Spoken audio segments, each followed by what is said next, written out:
Thank you to the organizers for inviting me here, and thanks to the Coast Salish Beach Bowl for hosting us. I've been asked to speak to you today and structure my comments with the aim of providing a bit of historical context to the Idle No More movement, more so than that's already been provided us here today. In doing so, I hope to clear up two misconceptions that have been disseminated through the mainstream media about the movement, and this is from an informed position where I've been reading a lot of this stuff, and I've also been asked to speak to it by reporters of different stripes from different organizations.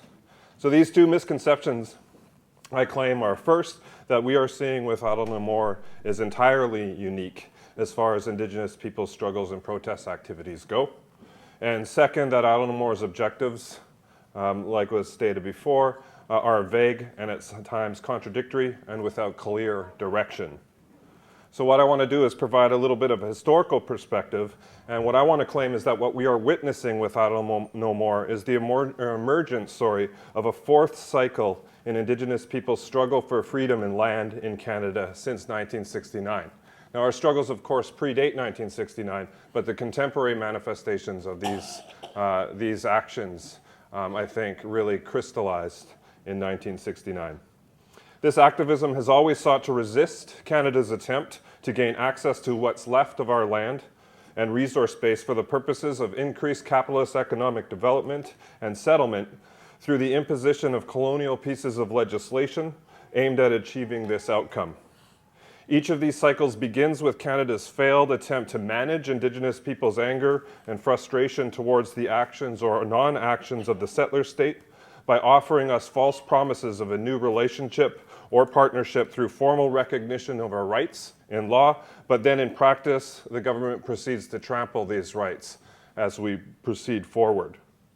The first cycle of our contemporary struggle began in 1969 with Canada's proposed white paper on Indian policy and escalated, I claim, until 1982 with the recognition of existing Aboriginal and treaty rights in Section 35(1) of the Constitution Act. The proposed white paper called for the blanket assimilation of all status Indians in Canada by unilaterally removing all aspects of legal difference that distinguishes First Nations from Canadians under the 1876 Colonial Indian Act. First Nations resistance to this policy proposal was swift and unanimous.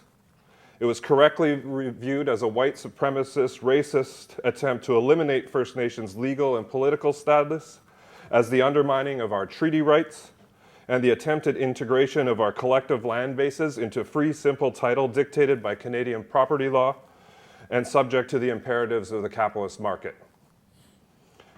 The subsequent explosion of First Nations resistance prompted the federal government to shelve the proposed white paper in 1971 and offer its first gift of recognition to First Nations in order to manage our frustration and our discontent. This gift of recognition was the 1973 Comprehensive Land Claims Policy, which sought to extinguish Aboriginal rights to land in places where these rights had not already been ceded, released, and surrendered through the signing of historical treaties with the Crown, from the Crown's perspective. Of course, Aboriginal peoples have a very different understanding of what these treaties mean in both theory and practice. In short, the core purpose of the Comprehensive Land Claims Policy, also known as the Modern Treaty Policy, from the perspective of Canada, is to gain what it calls certainty over First Nations lands for the purposes of economic development through the extinguishment of Aboriginal rights and title in exchange for the minimal benefits outlined in the land claim agreement itself. So it's about extinguishing our rights in order to gain certainty over lands for the purposes of development and ongoing settlement. Recognizing a bankrupt gesture of recognition when we see one, First Nations leaders such as Arts Father George Manuel continued to fight to have our land and treaty rights recognized and affirmed, this time in Canada's highest law of the land, the newly repatriated Constitution of 1982 under Section 35(1), which again recognizes Aboriginal rights and treaty rights. Gaining recognition of our rights in the Constitution Act of 1982 begins the second cycle of our contemporary struggle, which proceeds from 1982 until the 1990s with the publication of the Royal Commission on Aboriginal Peoples' final report in 1996. You see, the initial hope and promise of a renewed relationship resulting from our newfound constitutional recognition quickly morphed back into anger and frustration as First Nations leaders failed to gain any headway on negotiating the meaning and scope of our rights through 4 First Ministers' conferences that were held in the 1980s with the heads of state. These occurred in this was again another string of false promises, and the anger and frustration from it was compounded by Canada's refusal to budge on the extinguishment position outlined in the previously mentioned comprehensive land claims process. So by the 1980s then, Indigenous peoples' anger and frustration was clearly boiling over, resulting in a marked rise in First Nations militancy and land-based direct action, which culminated in Elijah Harper's stonewalling of the Meech Lake Accord and the Kanesatake Mohawk Nation's resistance to the siege on their community by the Quebec police force and then the Canadian military in the tumultuous summer of 1990. So after constitutional recognition, you have the hope and then the sting of non-action and then just business as usual.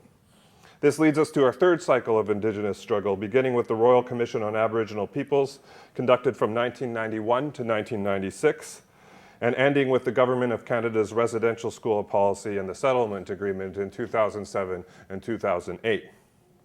In the wake of the escalating economic disruption that was unleashed in the 1980s by Indigenous direct action through, on the one hand, and having to engage in one of the largest military operations since the Korean War on the other, except for this time embarrassingly and shamefully directed inward at an Indigenous community within its own borders, the federal government announced on August 23, 1991, that a royal commission would be established with a sprawling 16-point mandate to investigate the abusive relationship that had clearly developed between Aboriginal peoples and the state. Published 2 years behind schedule, in November 1996, the $58 million, 5-volume, approximately 4,000-page report of the Royal Commission on Aboriginal Peoples calls for a renewed relationship between Indigenous peoples and the state based on the principles of mutual recognition, mutual respect, sharing, and mutual responsibility. Although RCAP's vision of a new relationship premised on Although RCAP's vision of a relationship premised on mutual recognition is not without its own flaws, it nonetheless offers the most comprehensive set of recommendations informed by 5 years of research involving 178 days of public hearings in 96 communities across Canada, aimed at reforming the relationship between Indigenous peoples and the state that exists to date. The extensive public consultations employed by RCAP subsequently produced a set of recommendations with broad appeal to both Native and non-Native peoples alike, and again escalated the hope of Indigenous peoples that we might be able to set this relationship straight.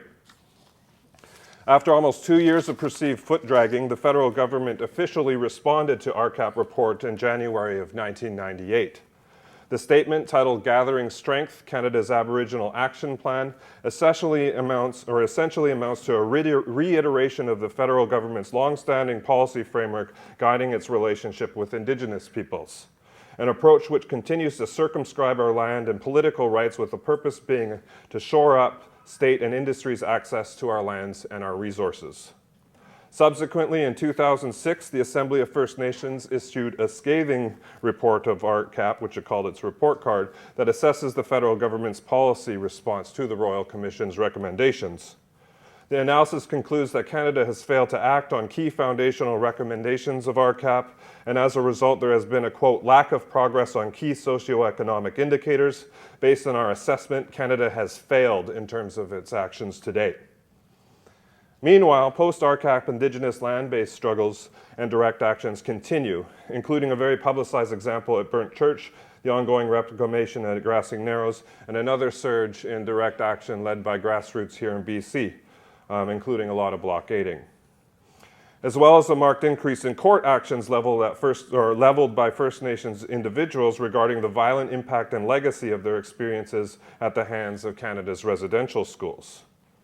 This activism, both legal and extra-legal, eventually forces the federal government to respond with another gesture of recognition, this time in the form of the 2007 Indian Residential School Settlement Agreement, which includes a common experience payment to those who attended residential schools and the establishment of the current Truth and Reconciliation Commission of Canada.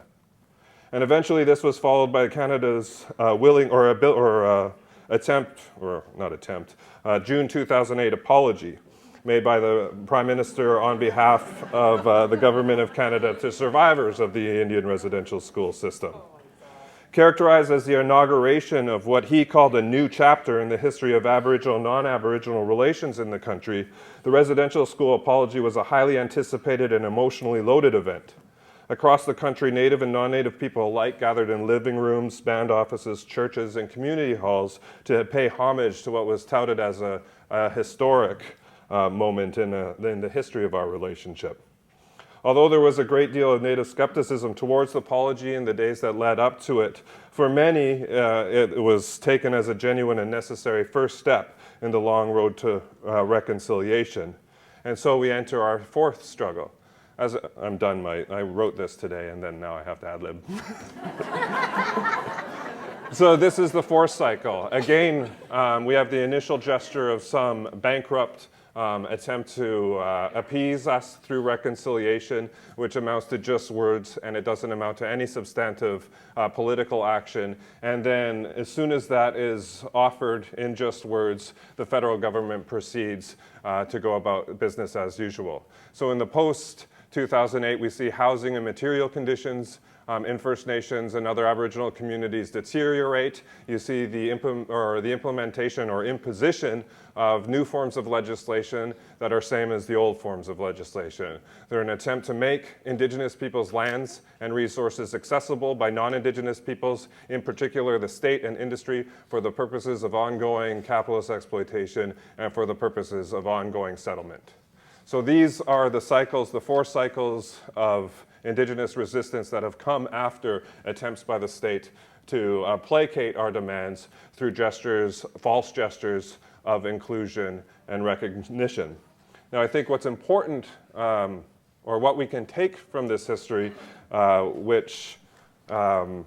isn't evident in media representations of this, or of the movement, is that this does have a history, it does have aims. As was stated, those aims are about land and our freedom to live on those lands in ways that will ensure the sanctity and integrity of those lands and our ways of life in perpetuity with non-Indigenous peoples. The second, and I would say equally important thing to take from this analysis, is that this is not a problem that is limited to Harper's action. This is a systemic, structural imperative of settler colonial states and the current economy that they work under. So this isn't just Harper being a racist asshole. This is Harper